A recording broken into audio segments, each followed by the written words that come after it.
Cette semaine, 2 livres sur la mort, le deuil, mais aussi la résilience. De tout petits cris serrés les uns contre les autres, de Marie Clark. Voici un roman écrit tout en courtes phrases, tout en délicatesse, tout en citations poétiques, et pourtant c'est un roman qui parle d'un sujet très lourd, la mort. Julie est une autrice d'une 60aine d'années. J'utilise le mot autrice, je vous invite à faire des recherches sur ce mot qui est un ancien mot pour désigner une auteure et qui revient parmi nous.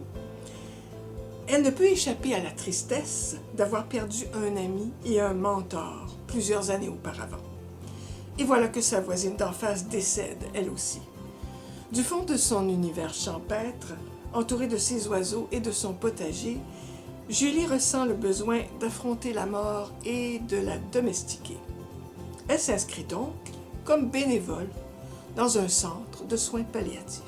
Pendant des mois, elle prend soin des bénéficiaires.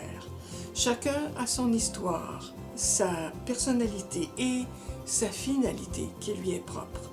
Précédée de sa réputation d'autrice, Julie s'efforce de capitonner la peur des mourants et sa peur des mourants, en citant des poèmes.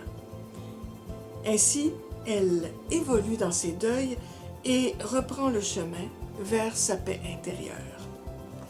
La narratrice s'adresse à elle-même à la deuxième personne. Elle se décrit dans son cheminement comme si elle avait un double, une forme littéraire inusitée, tout autant que la nouvelle orthographe d'ailleurs qui est utilisée dans ce roman, qui témoigne d'une grande admiration au poète préféré de Marie Clark.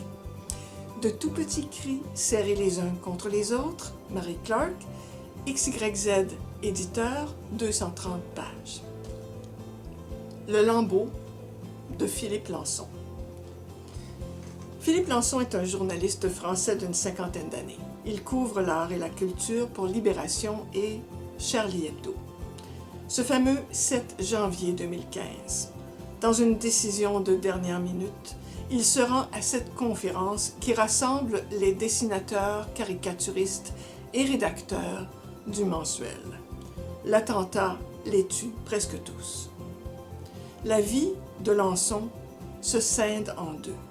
Celle d'avant, un Parisien d'élection, dans la cinquantaine, éduqué, séducteur, heureux d'exercer sa profession avec toute la liberté possible, même si cette liberté affichée, cette gouaille très française, se vit sur fond de dangerosité.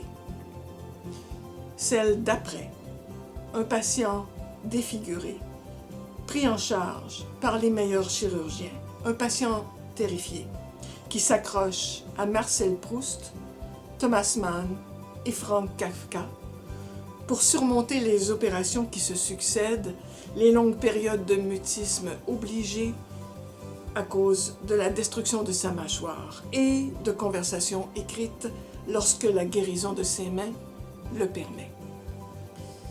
La culture semble être le seul lien entre les deux vies de cet homme. La famille, les amis, les amours font ressurgir des souvenirs dans le décollement de conscience induit par l'attentat et la morphine. La trame d'une vie se reconstruit peu à peu, comme son visage, avec des imperfections prévisibles.